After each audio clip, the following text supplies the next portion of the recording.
السلام علیکم ورحمۃ اللہ وبرکاتہ۔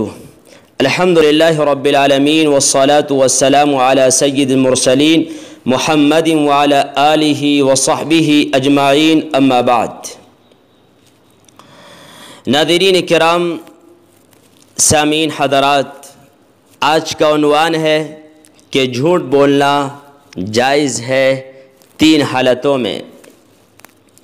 سب سے پہلے میں یہ بیان کروں گا کہ جھوٹ کے نقصانات کیا ہیں، اور اسی کے ساتھ ساتھ یہ بھی بتلاؤں گا کہ وہ کون سے مقامات ہیں جن پر جھوٹ بولنے کی اجازت دی گئی ہے۔ ناظرین کرام، ہمارا معاشرہ جس تیز رفتاری سے تنزلی کا شکار ہے اور جتنی تیزی سے مسائل کا انبار لگتا جا رہا ہے، یہ بڑا تشویشناک ہے۔ ہر آنے والی صبح اور دن سماج پستی کی جانب گامزن ہے۔ اگر غور کیا جائے تو معلوم ہوگا کہ اس کے مختلف وجوہات اور اسباب ہیں جن کی وجہ سے ہمارا معاشرہ افراتفری کا شکار ہے۔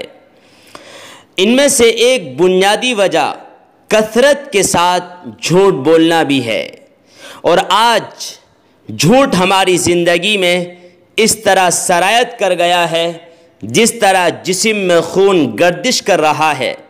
چلتے پھرتے، اٹھتے بیٹھتے زبان سے جھوٹ کا اس قدر کثرت سے استعمال ہو رہا ہے کہ ہمیں احساس تک نہیں ہوتا کہ یہ جھوٹ کوئی گناہ ہے ہی نہیں، بلکہ گناہ عظیم اور کبیرہ گناہ ہے جو بغیر توبہ کے ہرگز معاف نہیں ہو سکتا۔ لیکن افسوس کہ آج یہ ہمارے معاشرے میں فیشن سمجھا جاتا ہے، اور عام لوگوں کے علاوہ نمازی، پرہیزگار جیسے لوگ بھی بعض اوقات خود کو بڑا ظاہر کرنے کی خاطر، بعض اوقات فائدہ حاصل کرنے کے لیے، اور بعض اوقات مذاق کی خاطر جھوٹ زبان سے نکال دیتے ہیں۔ سماج میں اب یہ رواج عام ہو گیا ہے، جبکہ بڑی تاکید کے ساتھ جھوٹ بولنے اور جھوٹی بات کہنے سے منع کیا گیا تھا، اور اس کو شرک کے برابر قرار دیا گیا ہے۔ چنانچہ قرآن کریم میں سورہ حج میں رب العالمین نے ارشاد فرمایا کہ تم بت پرستی کی گندگی اور جھوٹی بات کہنے سے بچو۔ نبی اکرم صلی اللہ علیہ وسلم نے ایک حدیث میں ارشاد فرمایا کہ 3 چیزیں منافق کی نشانیوں میں سے ہیں۔ جب بات کریں تو جھوٹ بولے، کسی سے کوئی وعدہ کرے تو اس کی خلاف ورزی کرے، اور امانت میں خیانت کرے۔ ایک دوسری روایت میں ہے، اگرچہ وہ روزہ رکھے، نماز پڑھے اور لوگ اس کو مسلمان سمجھیں، مگر پھر بھی وہ منافق ہے۔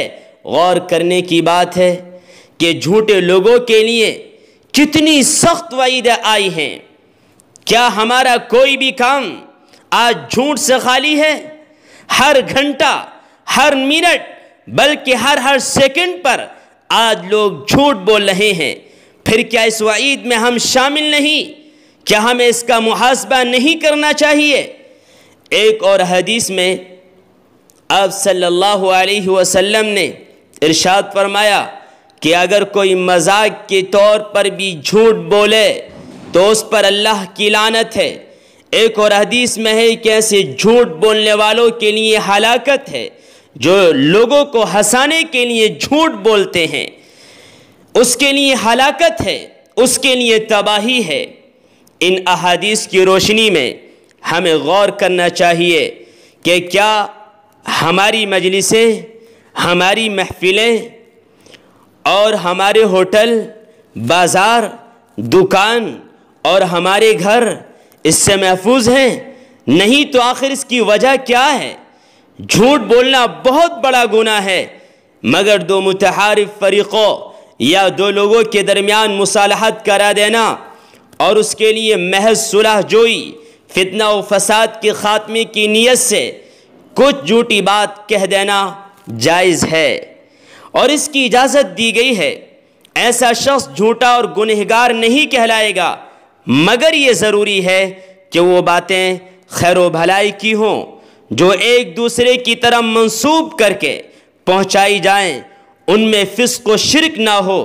بخاری کی حدیث میں ہے، وہ آدمی جھوٹا نہیں ہے جو لوگوں کے درمیان صلح کراتا ہے، پھر خیر کی باتیں پہنچاتا ہے یا اچھی باتیں کہتا ہے۔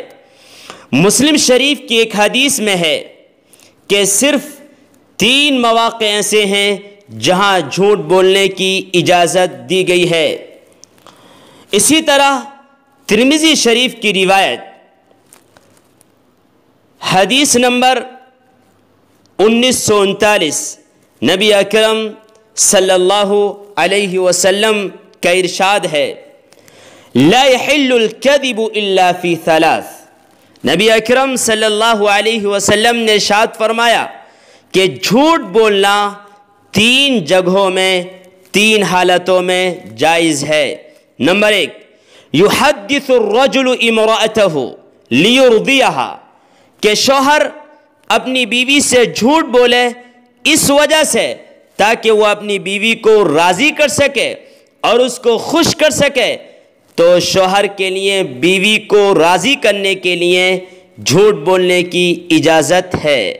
نمبر 2، والکذب فی الحرب، میدان جنگ میں جھوٹ بولنے کی اجازت ہے، یعنی دشمن اگر ہم سے سوال کرے کہ تمہاری جماعت کدھر ہے تو ہم مخالف سمت بتائیں، جہاں پر ہے وہاں کا تذکرہ نہ کریں۔ نمبر 3، والکذب لیصلح بین الناس، اور جھوٹ بولنا جائز ہے لوگوں میں صلح کرانے کے لیے۔ مثلا 2 آدمیوں کے درمیان لڑائی ہوئی، اب بیچ کا آدمی ایک صاحب کے پاس گیا، ان سے کہا جن سے آپ نے لڑائی کی ہے وہ تو آپ کی بڑی تعریف کر رہے تھے۔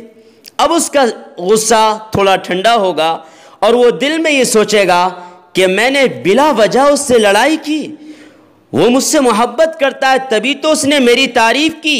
اب بیچ کا یہ آدمی دوسرے والے کے پاس گیا اور جا کر کہا، حالانکہ جھوٹ کہہ رہا لیکن دل میں یہ ارادہ کہ اگر میں یہ کہوں گا کہ فلاں تمہاری تعریف کر رہا تھا، اس کا غصہ ٹھنڈا ہوگا اور یہ صلح کے لیے آمادہ ہو جائے گا۔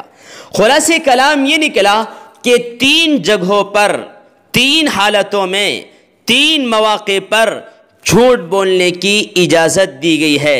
نمبر 1، بیوی کو راضی کرنے کے لیے۔ نمبر 2، میدان جنگ میں کافروں کو دھوکہ دینے کے لیے۔ اور نمبر 3، لوگوں میں آپس میں، لوگوں کے درمیان صلح کرانے کے لیے۔ بہرحال یہ 3 مقامات ایسے ہیں کہ ان میں اگر کوئی آدمی جھوٹ بولتا ہے تو وہ گنہگار نہیں ہوگا۔ ایک حدیث میں ہے کہ جب بندہ جھوٹ بولتا ہے تو فرشتے اس کی بدبو کی وجہ سے تقریباً 1 میل دور چلے جاتے ہیں۔ ایک مرتبہ نبی اکرم صلی اللہ علیہ وسلم سے پوچھا گیا، کیا مومن بزدل ہو سکتا ہے؟ آپ صلی اللہ علیہ وسلم نے ارشاد فرمایا، ہاں۔ پھر سوال کیا گیا، کیا مومن بخیل ہو سکتا ہے، یعنی کنجوس ہو سکتا ہے؟ نبی اکرم صلی اللہ علیہ وسلم نے جواب میں فرمایا، ہاں۔ پھر پوچھا گیا، کیا مومن جھوٹا ہو سکتا ہے؟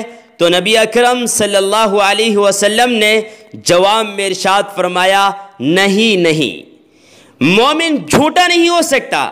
دیکھا آپ نے اس حدیث میں مسلمان بزدل بھی ہو سکتا ہے، بخیل بھی ہو سکتا ہے، لیکن جھوٹا نہیں ہو سکتا۔ ہمارا حال یہ ہے کہ کوئی بھی کام ہمارے پاس جھوٹ کے بغیر نہیں ہوتا، پھر ہمارے حالات کیسے درست ہوں؟ ایک دوسری حدیث میں آپ نے صراحت کے ساتھ فرمایا کہ تم جھوٹ سے بچو، کیونکہ جھوٹ گناہ کی طرف لے جاتا ہے اور گناہ جہنم کی طرف لے جاتا ہے۔ آدمی ہمیشہ جھوٹ بولتا ہے اور جھوٹ کے پھیرنے میں رہتا ہے، یہاں تک کہ اللہ تعالیٰ کے نزدیک کذاب یعنی بہت زیادہ جھوٹ بولنے والا لکھ دیا جاتا ہے۔ دراصل جھوٹ ایسی بری صفت ہے جو کسی مسلمان کے شایان شان نہیں۔